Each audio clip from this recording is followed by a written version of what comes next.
क्या आप जानते हैं कि दुनिया में सबसे भारी वस्तु क्या होती है? वो है किसी भी बाप के कंधे पर उसके बेटे की अर्थी। और दुनिया में सबसे बड़ा दुख होता है किसी भी मां का जीते जी अपने बच्चे से बिछड़ जाना।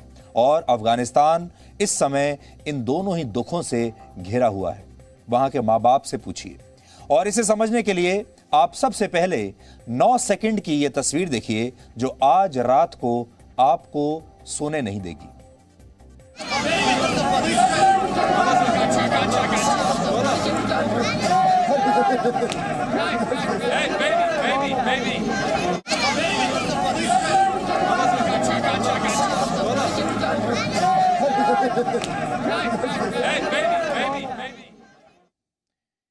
ये बच्चा जिसे अभी आपने देखा, ये बच्चा किसी मां के गर्भ में 9 महीने तक पला होगा। फिर कई महीनों तक इसकी मां ने इसे अपने कलेजे से लगाकर रखा होगा, इसकी देखभाल की होगी, इसे भरपूर प्यार दिया होगा। लेकिन 9 सेकंड में अचानक सब कुछ बदल गया। काबुल एयरपोर्ट की इस दीवार के एक तरफ तालिबान की क्रूरता है, वहां जहां इस बच्चे के मां बाप और ये भीड़ है, और दूसरी तरफ उम्मीद है, एक बेहतर जिंदगी की उम्मीद। सड़क के दूसरी तरफ, दीवार के दूसरी तरफ हवाई जहाज खड़े हुए हैं जो कि उड़ने के लिए तैयार हैं। और इसी उम्मीद में शायद इस मां ने अपने बच्चे को अमेरिकी सैनिकों को सौंप दिया कि वो अगर इनके मां बाप को अंदर नहीं जाने दे रहे तो कम से कम इस बच्चे को हवाई अड्डे के उस तरफ ले जाएं। लेकिन अमेरिकी सैनिकों को अपना बच्चा सौंपते हुए इस मां का कलेजा फट गया होगा। वो चीखी चिल्लाई तो नहीं होगी, लेकिन उसकी आत्मा रो पड़ी होगी। ये मां अपने बच्चे को आज आखिरी बार देख रही होगी, आखिरी बार जी भर के देख लेना शायद चाहती होगी। लेकिन धीरे धीरे वहां मौजूद भीड़ ने इस मां को पीछे धकेल दिया और बच्चे को आगे धकेलना शुरू कर दिया। यह अफगानिस्तान की किसी एक मां की कहानी नहीं है। वहां हजारों मां बाप किसी भी तरीके से अपने बच्चों को काबुल एयरपोर्ट के अंदर भेजना चाहते हैं। अब आप एक और ऐसी ही तस्वीर देखिए।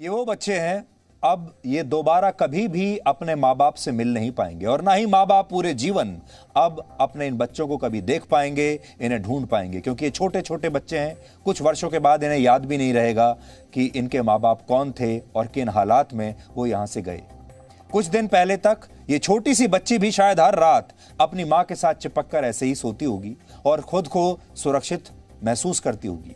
लेकिन जिस दिन काबुल पर तालिबान का कब्जा हुआ, उसी दिन इसकी मां ने यह सोच लिया होगा कि वो अपनी बच्ची को तालिबानियों की हिंसा का शिकार नहीं होने देगी, चाहे उसे अपनी बच्ची से हमेशा के लिए बिछड़ना ही क्यों ना पड़े। पहले अफगानिस्तान के हजारों मां बाप ने कोशिश की कि वो किसी तरह अपने बच्चों के साथ खुद एयरपोर्ट के अंदर चले जाएं, यह सोचकर कि कोई ना कोई विमान कभी ना कभी तो उड़ान भरेगा और इन्हें अफगानिस्तान से बाहर ले जाएगा। लेकिन जब हवाई अड्डे के अंदर घुसना मुश्किल हो गया, क्योंकि वहां पर इतना पहरा लगा दिया गया और सबको रोक दिया गया, अब कोई वहां हवाई अड्डे के अंदर जा नहीं सकता, तो इन माँ बाप ने खुद बाहर रहने का और अपने बच्चों को एयरपोर्ट के अंदर भेजने का जिंदगी का सबसे मुश्किल फैसला किया। क्योंकि ये किसी भी माँ बाप के लिए सबसे मुश्किल फैसला होता है जब वो अपने बच्चे की बेहतरी के लिए उसे अपने से अलग कर देते हैं। अब काबुल एयरपोर्ट के अंदर पहुंच चुके बच्चे रो रहे हैं, उनकी देखभाल करने के लिए कोई नहीं है और बाहर खड़ी उनकी माएं भी लगातार चीख रही हैं और आपको भी ये चीखें कई रातों तक सोने नहीं देंगी।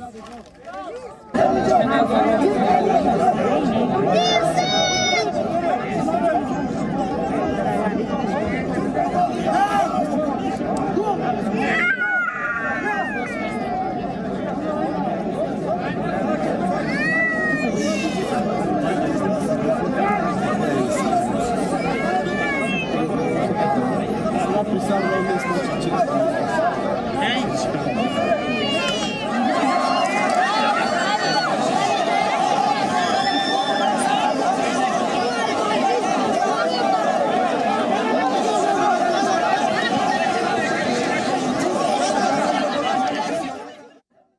ये काबुल एयरपोर्ट की तस्वीरें हैं। हजारों या हो सकता है 1 लाख से भी ज्यादा लोग इस समय बाहर खड़े हैं। बीच में एक दीवार है और हर व्यक्ति, हर परिवार इस दीवार के उस तरफ जाना चाहता है। काबुल एयरपोर्ट और इन लोगों के बीच ऊंची ऊंची कटीली दीवारें हैं और उन पर लोहे की तारें लगी हैं, लेकिन ये लोग इन दीवारों को किसी भी कीमत पर लांघ जाना चाहते हैं, क्योंकि ये लोग शरिया नहीं, शरण चाहते हैं। अब आप सुनिए कैसे एक लड़की चीख चीख कर अमेरिकी सैनिकों से विनती कर रही है कि उसे बस एक बार अंदर आने दिया जाए, क्योंकि तालिबान उसे मारने के लिए आ रहे हैं।